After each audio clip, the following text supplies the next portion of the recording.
The next step to get ready for the calves is we have to electrify our fence. We plan to do rotational grazing, so we're going to do a permanent wire around the perimeter that we could tie into with our poly wire.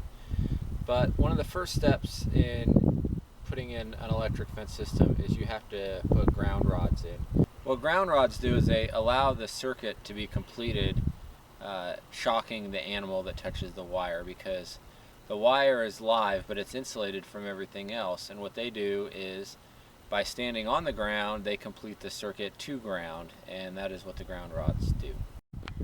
We're going to put the ground rods behind our machine shed, and one of the reasons we're going to do that is because by locating them in the drip line of the roof, that's where the moist soil is, and when it's really hot and dry in the summer, hopefully this soil will have just enough moisture that the ground rods will work properly. We dig holes where we drive the ground rods to make sure we get the top of the ground rod underneath this surface of the ground. I think that's mostly just to make sure nothing ever steps on the top of the ground rod, because that could definitely injure an animal.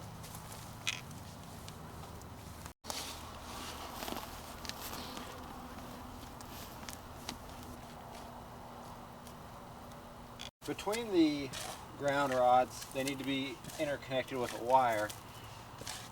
So I'm just digging a shallow trench that'll be laid in.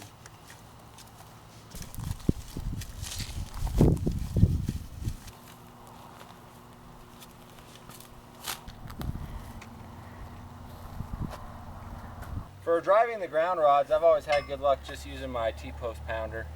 This is what I drove all the ground rods for our house and for the lightning protection system with.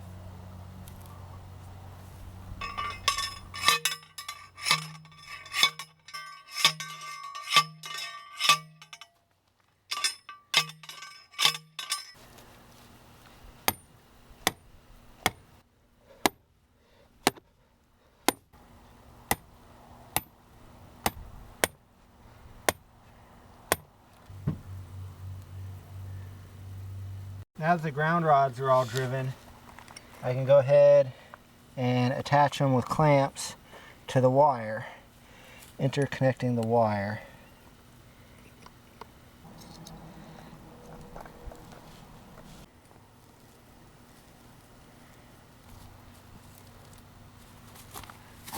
Between the last ground rod and the energizer, I'm using an insulated cable, and that is because where our energizer is located, it's too close to our service grounds for my comfort, so I'll just use this insulated one.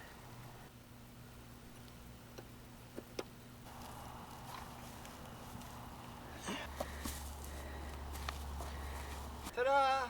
It's like I was never even here.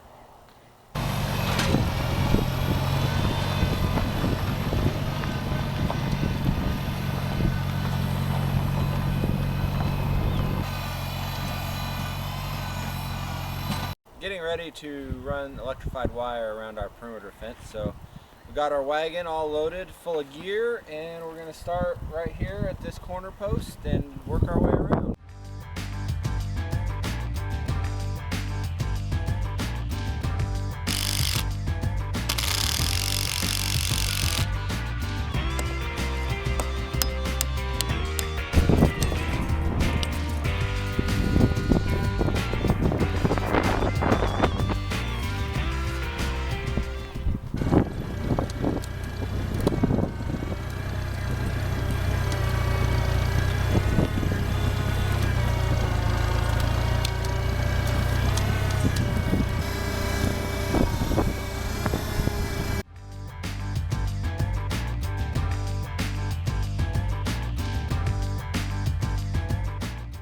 We have quite a bit of topography on our farm, and here Stacy is coming down the hill into what we call the gully.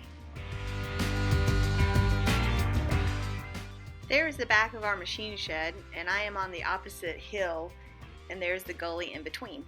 The little tractor that could.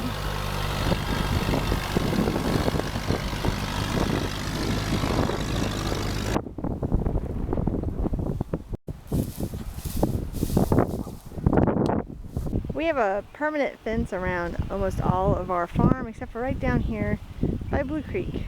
So we are just putting in a electrical fence to cut this little area off from the cows and putting in 2 lines here.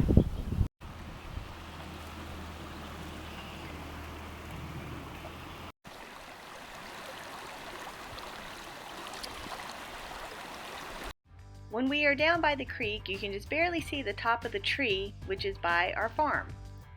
And as we pan across, it comes all the way down this hill to the creek. We're at the opposite end of the fence from our energizer, and so what I'm going to do is install a lightning arrestor. And what this does is this will mount on the post.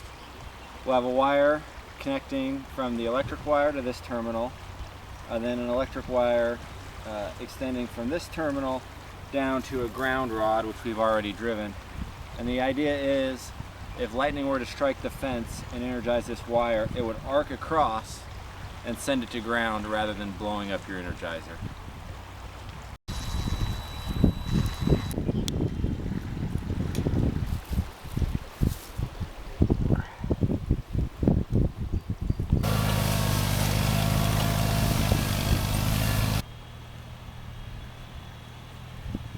This is the fence by our driveway entrance. And then this is the fence that goes up the driveway to the house. For our double gates, we terminated the line with an insulated tightener, and then we used insulated wire to go down and underneath the gates and come up back on the other side.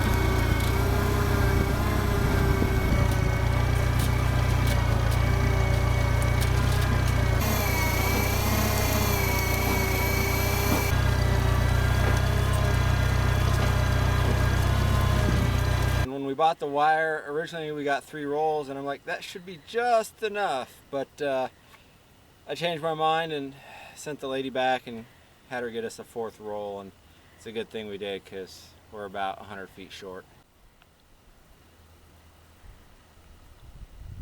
Connecting these 2 pieces of wire together, I'm going to use what's called a Western Union Splice. So I've bent them into 2 L's and I fit them like that. And then what you do is, so this wire will then be twisted around this wire, and this wire, which is part of this wire, will be twisted around this wire. It's called a Western Union Splice because this is how they would splice together telegraph wires.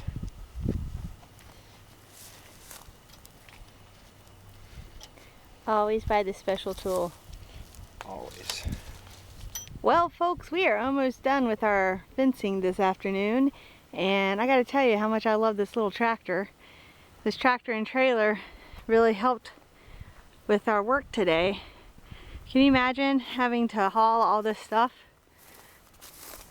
in a wagon or in the back of a pickup truck? Plus, we have it set up so it rolls out the wire.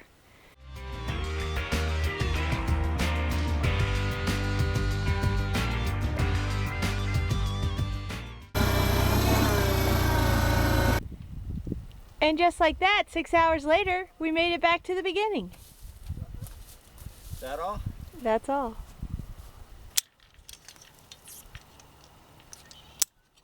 Today we got up the electric wire and we started here by the corral, went all the way down the gully, up against that tree line, over the hill by the willows which go down to the creek, all the way down to our driveway entrance. And then we came up our driveway back to the corral. We enclosed 23 acres today with the electric fence around our permanent fencing, and we're not going to have the cows grazing all of that at one time. We're going to do portable electric fencing and do rotational grazing, but now we have an electric wire going all the way around the pasture so that we can hook into it with our portable wire. Good job backing up the tractor. Did you hit the door? I don't think so. Let's go check. Nope, sure didn't. Barely see light through there. That's precision right there. It's all about precision. It's Is this where I get on board for the agritourism ride? Why, yes it is. We have all sorts of fun farming related things to do, like clearing brush and fixing fences.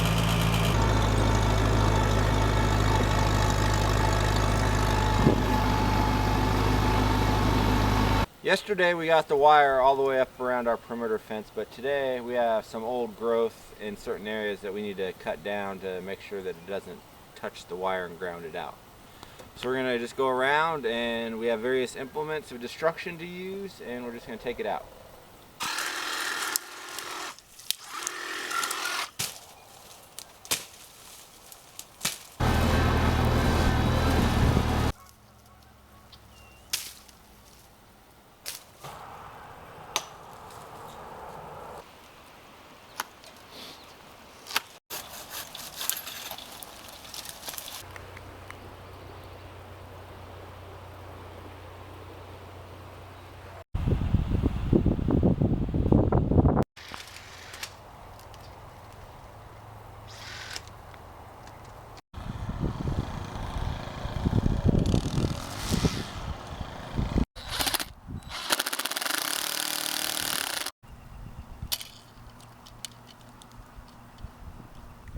This is our cutout switch for our electric fence.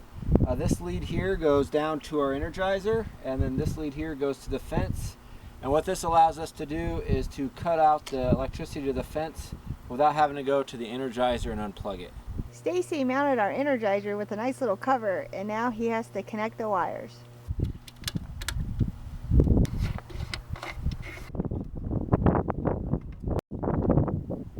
Now it's time to test our system. Stacy's plugging in the energizer.